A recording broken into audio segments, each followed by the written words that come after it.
In China, I'm 30, single, jobless, and this is my 20 square meter sanctuary. Welcome home, boss. I'm Lucy. This is my 20 square meter apartment. Now let me show you around.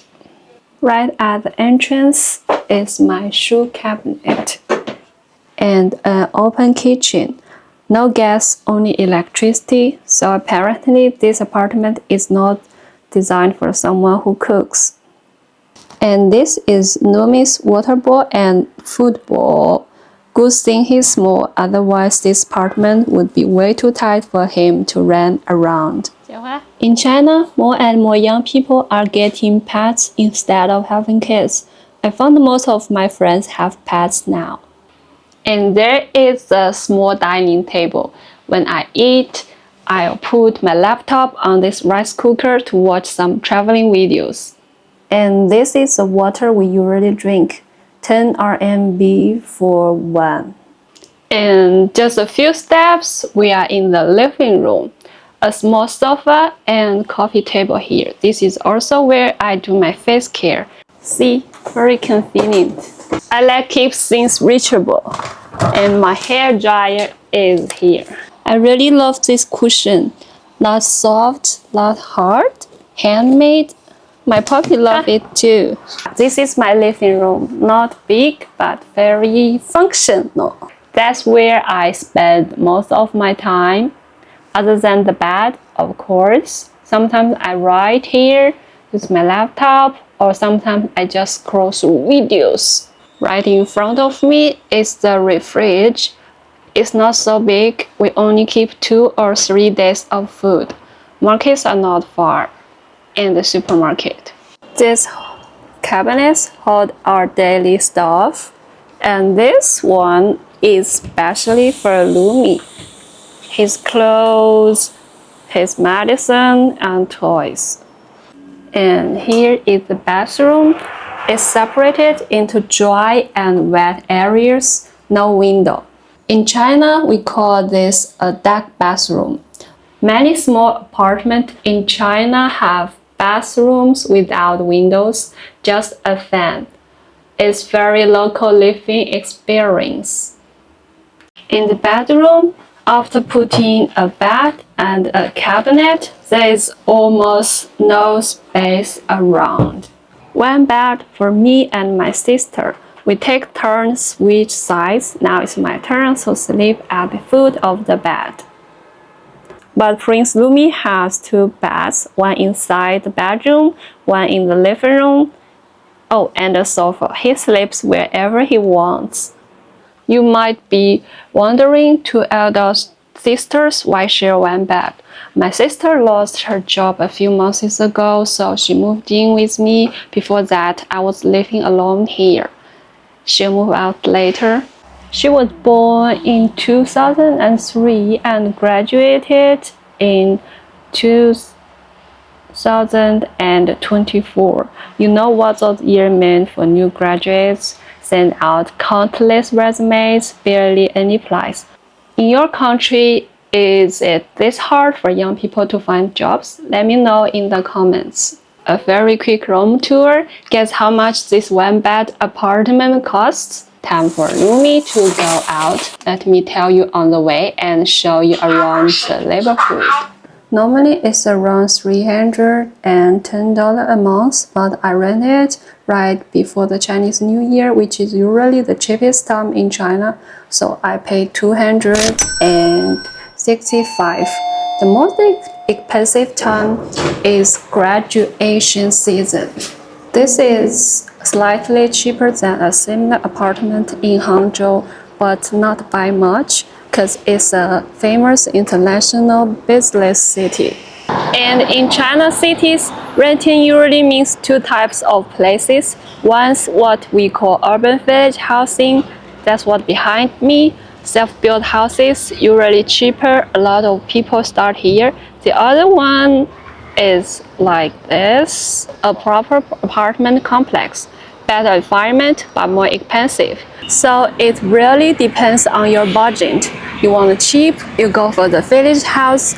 You want the comfort, you pay for the complex. While mine is somewhere in between a self-built apartment close to the downtown. I got the bus station 200 meters away and metro station 1 kilometers away. Alright, Lumi, let's go. We made it home. Now I'm going to the supermarket to buy some groceries.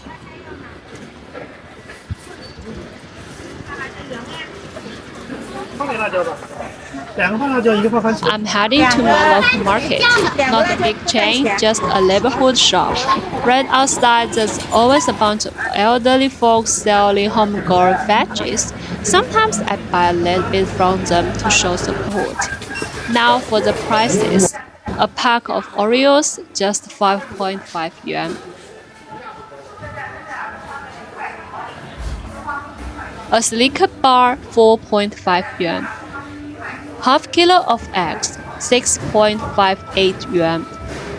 And half a watermelon, around 16 yuan. All these price targets are for half a kilo. I've noticed international viewers are super curious about daily costs here in China. I live in Yiwu. It's technically a tier 4 city, but it's the world's small commodity capital. So tell me, where are you from? Do you think this is cheap or expensive? Drop a comment below. This new potato is more expensive, and this one is cheaper. I'll take this one.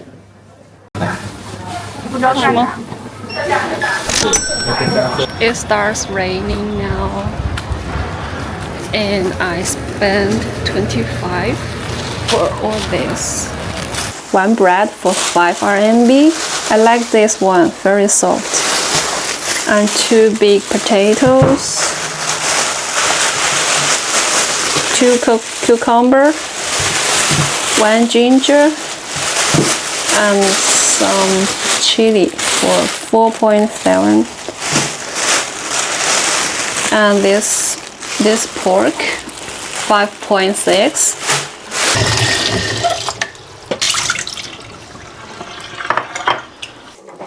I just ordered 2 buckets of water. He will deliver it soon.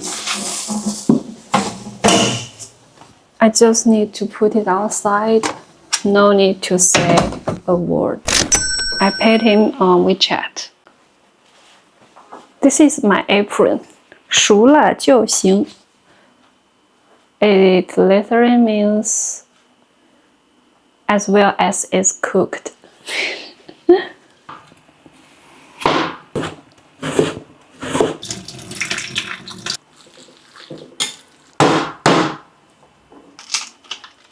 Cooking for me is honestly kind of therapeutic.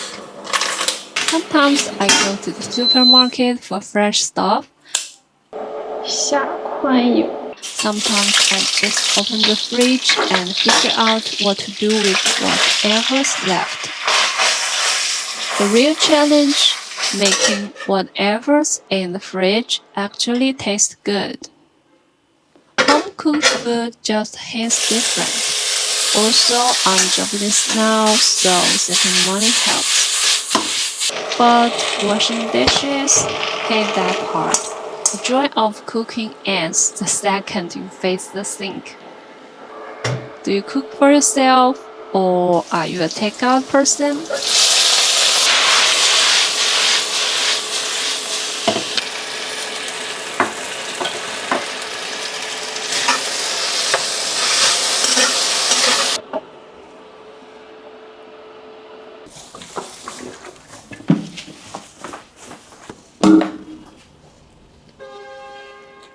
And before I eat, I have to find the perfect video to watch. It's a whole ritual. I only realized it now. I've always lived in transition, always telling myself that's just temporary. Things will get better once I move, once I settle down. I moved 4 times in Beijing, but I still remember in my first 7 square meter rental, I put fresh roses on my desk. Back then, I think I got it. How you treat a space is how the space treats you. How you spend your days is how you spend your life. You think it's a week, a month, a year, but that's your whole life. When you sleep, you sleep. When you work, you work. When you eat, you eat. When you read, you read. I'm Lucy, this is Lucy Lau. Comment whatever you are carrying. See you in the next one.